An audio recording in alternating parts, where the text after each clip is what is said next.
നമസ്കാരം. ഇമ്പോർട്ട് കുറയ്ക്കണം, ഫോറിൻ കറൻസിയുടെ ഉപയോഗം കൺട്രോൾ ചെയ്യണം എന്നൊക്കെ പ്രധാനമന്ത്രി തന്നെ നമ്മളോട് പറയുമ്പോൾ ഫോറിൻ ട്രിപ്പുകൾ, ഗോൾഡ് വാങ്ങുന്നത്, ഫ്യൂൽ ഉപയോഗിക്കുന്നത് ഇവയൊക്കെ കുറയ്ക്കാൻ നമ്മളെ ഇൻസിസ്റ്റ് ചെയ്യുമ്പോൾ ഇതൊരു സാധാരണ എക്സ്പെൻസ് കുറയ്ക്കാനുള്ള സജഷൻ മാത്രമായിട്ട് നമുക്ക് തള്ളിക്കളയാൻ പറ്റും. അതോ ഇന്ത്യൻ എക്കണോമിയുടെയും സ്റ്റോക്ക് മാർക്കറ്റിന്റെയും ഉള്ളിലേക്കുള്ള ഒരു വലിയ സിഗ്നൽ ഇതിലുണ്ട്? നമ്മൾ ശരിക്കും ശ്രദ്ധിക്കേണ്ട എന്തൊക്കെ കാരണങ്ങളാണ് ഒരു ഇൻവെസ്റ്റർ എന്ന നിലയിൽ നമ്മൾ ഇതിൽ നിന്ന് മനസ്സിലാക്കിയെടുക്കേണ്ടത്? ആവശ്യമില്ലാത്ത ഇമ്പോർട്ട് കൺട്രോൾ ചെയ്യണം. ലോകത്തിലെ തന്നെ ഏറ്റവും വില കൂടിയ, അതായത് മോസ്റ്റ് എക്സ്പെൻസീവ് സ്റ്റോക്ക് മാർക്കറ്റുകളിൽ ഒന്നാണ് ഇന്ത്യ. വെസ്റ്റ് ഏഷ്യയിലെ പ്രശ്നങ്ങളും ഗ്ലോബൽ എക്കണോമിക് കണ്ടീഷൻസും ഇതിനെ എങ്ങനെയൊക്കെ ബാധിക്കുന്നു? ഈ ചോദ്യങ്ങൾക്കൊക്കെയുള്ള ആൻസറാണ് ഇന്ന് നമ്മൾ ഡീറ്റെയിൽ ആയിട്ട് വിശദീകരിക്കാൻ പോകുന്നത്. Welcome to the eye opener video of Dhanam smart savings and investment solutions.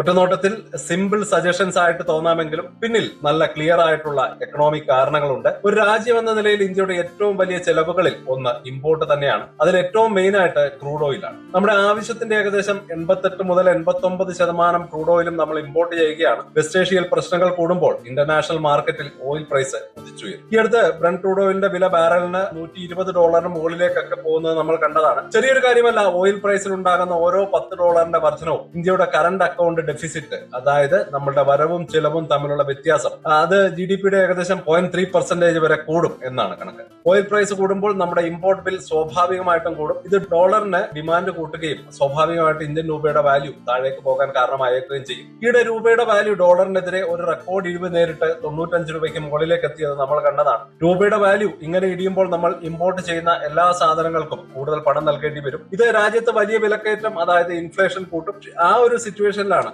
ആവശ്യമില്ലാത്ത ഫോറിൻ കറൻസി ചെലവുകൾ ഒഴിവാക്കണം എന്ന് പ്രധാനമന്ത്രി തന്നെ നമ്മളോട് ആവശ്യപ്പെടുന്നു.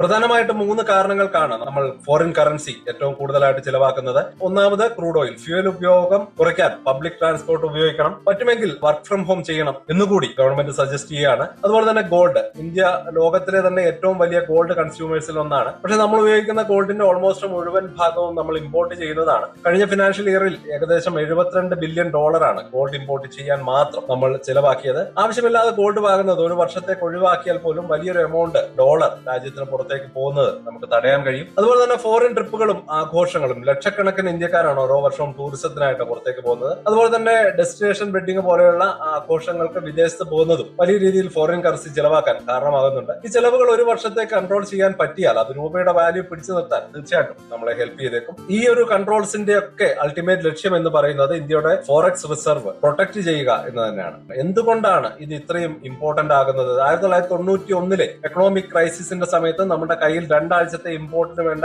ഡോളർ പോലും ഉണ്ടായിരുന്നില്ല എന്നുള്ള ഒരു സത്യം നമ്മൾ മനസ്സിലാക്കേണ്ടതുണ്ട്. ആ ഒരു സിറ്റുവേഷൻ രാജ്യത്തിന്റെ ഗോൾഡ് പണയം വെച്ചാണ് നമ്മൾ ആ ഒരു ക്രൈസിസിനെ മറികടന്നത്. അങ്ങനെ ഒരു സിറ്റുവേഷൻ ഇനി വരരുത് എന്ന് ഗവൺമെന്റിന് വളരെയേറെ നിർബന്ധമുള്ള കാര്യമാണ്. ഈ അടുത്ത കാലം വരെ ഇന്ത്യയുടെ ഫോറക്സ് റിസർവ് ഒരു റെക്കോർഡ് ഹൈ ലെവലിലായിരുന്നു. 2026 ഫെബ്രുവരിയിൽ ഏകദേശം $725.727 ബില്യൺ എന്ന ഓൾ ടൈം റെക്കോർഡിൽ നമ്മുടെ ഫോറക്സ് റിസർവ് എത്തിയിരുന്നു. പക്ഷേ വെസ്റ്റ് ഏഷ്യൻ ക്രൈസിസ് തുടങ്ങിയതിന് ശേഷം രൂപയുടെ വാല്യൂ സ്റ്റേബിൾ ആക്കാൻ വേണ്ടി റിസർവ് ബാങ്ക് ഓഫ് ഇന്ത്യക്ക് ഡോളർ വിൽക്കേണ്ടി വന്നു. അതിന്റെ ഫലമായിട്ട് ഇന്ത്യയുടെ റിസർവിൽ കുറവ് വരുന്നത് കാണാൻ കഴിഞ്ഞു. ഇപ്പോൾ ഏകദേശം $697 ബില്യൺ ആണ്. ഒരു സ്ട്രോങ് പൊസിഷൻ ആണെങ്കിലും ഒരു ഗ്ലോബൽ ക്രൈസിസ് വന്നാൽ ഈ റിസർവ് വളരെ ഇമ്പോർട്ടന്റ് ആണ്. അതുകൊണ്ട് തന്നെയാണ് ആവശ്യമില്ലാത്ത ഇമ്പോർട്ടുകൾ കുറച്ച് ഡോളറിന്റെ പുറത്തേക്കുള്ള ഒഴുക്ക് തടയാൻ ഗവൺമെന്റ് ശ്രമിക്കുന്നത്.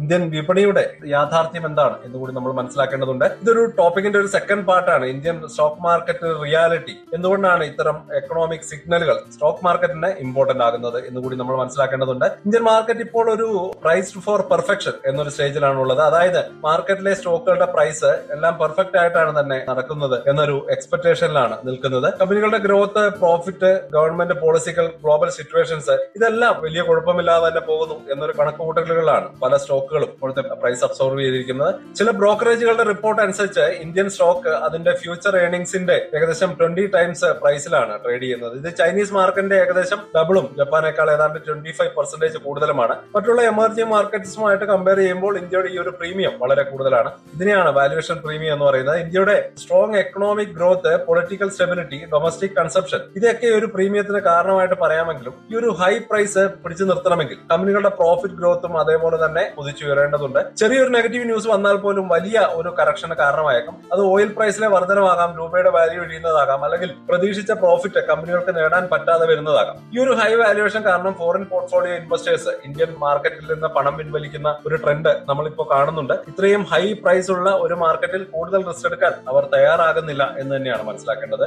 അപ്പോൾ ഈ എക്കണോമിക് പ്രഷറും മാർക്കറ്റിന്റെ ഹൈ വാല്യൂഷനും ഒരുമിച്ച് വെച്ച് നോക്കുമ്പോൾ ചില പ്രത്യേക സെക്ടറുകളിൽ ഇതിന്റെ ഇമ്പാക്ട് വരാൻ ചാൻസ് ഉണ്ട്. ആളുകൾ പൊതുവെ എക്സ്പെൻസ് കുറയ്ക്കാൻ തീരുമാനിച്ചാൽ അത് ആദ്യം ബാധിക്കുക നോൺ എസെൻഷ്യൽ പ്രോഡക്ട്സും സർവീസും കൊടുക്കുന്ന കമ്പനികളെ ആയിരിക്കും. അപ്പോൾ തീർച്ചയായിട്ടും സമ്മർദ്ദം നേരിടാൻ സാധ്യതയുള്ള മേഖലകൾ ഏതാണ് എന്നുകൂടി നമ്മൾ മനസ്സിലാക്കേണ്ടതുണ്ട്. Consumer durable and luxury items, fashion brands, വില കൂടിയ ജ്വല്ലറി, ഇതിന്റെ എല്ലാം സെയിൽസിൽ ഒരു വലിയ ഇടിവ് വരാൻ സാധ്യതയുണ്ട്. ടൈറ്റൻ പോലെയുള്ള ജ്വല്ലറി, ലക്ഷറി, റീറ്റെയിൽ സ്റ്റോക്കുകളിൽ ഇത്തരം സിറ്റുവേഷൻസ് പ്രഷർ ഉണ്ടാക്കിയേക്കും. അതുപോലെ തന്നെ ഓട്ടോമൊബൈൽ, പുതിയ വണ്ടി വാങ്ങുന്നത് ആളുകൾ തൽക്കാലത്തേക്ക് പോസ്റ്റ്പോൺ ചെയ്യാൻ സാധ്യതയുണ്ട്. എസ്പെഷ്യലി ഫ്യൂൽ പ്രൈസ് കൂടുന്നത് മുന്നിൽ നിൽക്കുമ്പോൾ തീർച്ചയായിട്ടും അത്തരത്തിലൊരു ഡിസിഷൻ വരാൻ സാധ്യതയുണ്ട്. അതുപോലെ തന്നെ ട്രാവൽ ആൻഡ് ടൂറിസം, ഫോറിൻ ട്രിപ്പുകൾ ഒഴിവാക്കാനുള്ള ആഹ്വാനം ഡയറക്റ്റ് ആയിട്ട് ബാധിക്കുന്ന ഒരു സെക്ടറാണ്. ഹോട്ടൽ, എയർലൈൻസ്, ടൂർ ഓപ്പറേറ്റേഴ്സ്, ഇവരുടെ എല്ലാം വരുമാനത്തിൽ ഇത് കാണാൻ പറ്റും. ഇതിനെയാണ് മാർക്കറ്റിൽ ഒരു സെക്ടർ റൊട്ടേഷൻ എന്ന് പറയുന്നത്. അതായത് ഇൻവെസ്റ്റേഴ്സ് പണം ഒരിടത്ത് നിന്ന് മാറ്റി കൂടുതൽ സേഫ് ആയിട്ടുള്ള മറ്റ് സെക്ടറുകളിലേക്ക് ഇൻവെസ്റ്റ് ചെയ്യാൻ സാധ്യതയുമുണ്ട്. അതേസമയം നേട്ടമുണ്ടാക്കാൻ സാധ്യതയുള്ള സെക്ടറുകൾ കൂടി നമ്മൾ മനസ്സിലാക്കണം. ഈ ഒരു സെക്ടർ റൊട്ടേഷനിൽ പോസിറ്റീവ് സൈഡിലേക്ക് വരുന്നത് ആരൊക്കെയാണ്? FMCG, ഇക്കണോമിക് ആയിട്ടുള്ള എന്ത് ടൈറ്റ് സിറ്റുവേഷൻ വന്നാലും ആളുകൾ ഫുഡ്, സോപ്പ്, പേസ്റ്റ് പോലെയുള്ള ഡെയിലി യൂസ് സാധനങ്ങൾ വാങ്ങുന്നത് നിർത്താൻ പോകുന്നില്ല. ഹിന്ദുസ്ഥാൻ യൂണിലിവർ, ITC, നെസ്ല പോലെയുള്ള കമ്പനികൾ ഈ കാറ്റഗറിയിൽ വരും. അവരുടെ ബിസിനസ്സിന് സാധാരണ രീതിയിൽ വലിയൊരു ഇടിവ് വരാറില്ല. അതുപോലെ തന്നെ ഫാർമ, ഹെൽത്ത് കെയർ, അസുഖം വന്നാൽ മരുന്ന് വാങ്ങാതിരിക്കാനോ ട്രീറ്റ്മെന്റ് എടുക്കാതിരിക്കാനോ ഒന്നും ഈ ഒരു സാഹചര്യത്തിൽ പറ്റില്ല. അതുകൊണ്ട് തന്നെ ഫാർമ, ഹോസ്പിറ്റൽ ചെയിൻസ് ഇവയൊക്കെ ഒരു സേഫ് ഇൻവെസ്റ്റ്മെന്റ് സോൺ ആയിട്ടാണ് കണക്കാക്കുന്നത്.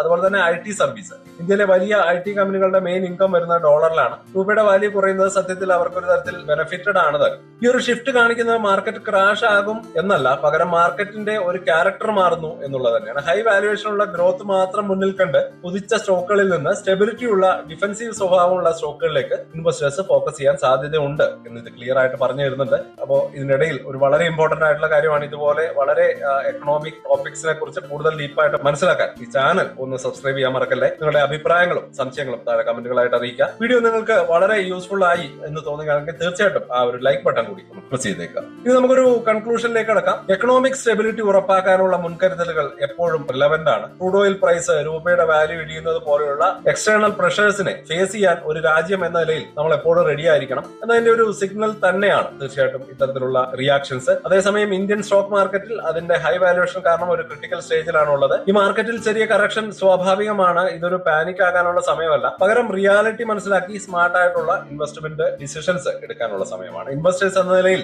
ഏതൊക്കെ സെക്ടറുകളാണ് മാറ്റങ്ങൾ വരാൻ പോകുന്നത് എന്ന് തിരിച്ചറിഞ്ഞ് അതിനനുസരിച്ച് നമ്മുടെ പോർട്ട്ഫോളിയോയെ റീ അഡ്ജസ്റ്റ് ചെയ്യുന്നത് ഈ സിറ്റുവേഷനിൽ വളരെ ഇമ്പോർട്ടന്റ് ആണ്. അപ്പോൾ ഇന്നത്തെ അനാലിസിസ് നിങ്ങൾക്ക് പുതിയ ഒരു ഇൻസൈറ്റ് തന്നു എന്ന് തന്നെ ഞാൻ വിശ്വസിക്കുന്നു. അടുത്ത വീഡിയോയിൽ പുതിയൊരു വിഷയമായിട്ട് വീണ്ടും കാണാം. അതുവരേക്കും ഹാപ്പി ഇൻവെസ്റ്റിംഗ്. സ്റ്റോക്ക് മാർക്കറ്റിലെ ന്യൂസുകളെയും അതുപോലെ തന്നെ അപ്ഡേറ്റുകളെയും ഉൾക്കൊള്ളിച്ചുകൊണ്ടുള്ള ഒരു ഫേസ്ബുക്ക് ഗ്രൂപ്പ് നമുക്കുണ്ട്. ആ ഒരു ഗ്രൂപ്പിന്റെ ലിങ്ക് ഈ വീഡിയോയുടെ ഡിസ്ക്രിപ്ഷനിൽ കൊടുക്കുന്നുണ്ട്. താല്പര്യമുള്ളവർക്ക് ആ ലിങ്കിൽ ക്ലിക്ക് ചെയ്തുകൊണ്ട് ഗ്രൂപ്പിൽ ജോയിൻ ചെയ്യാം.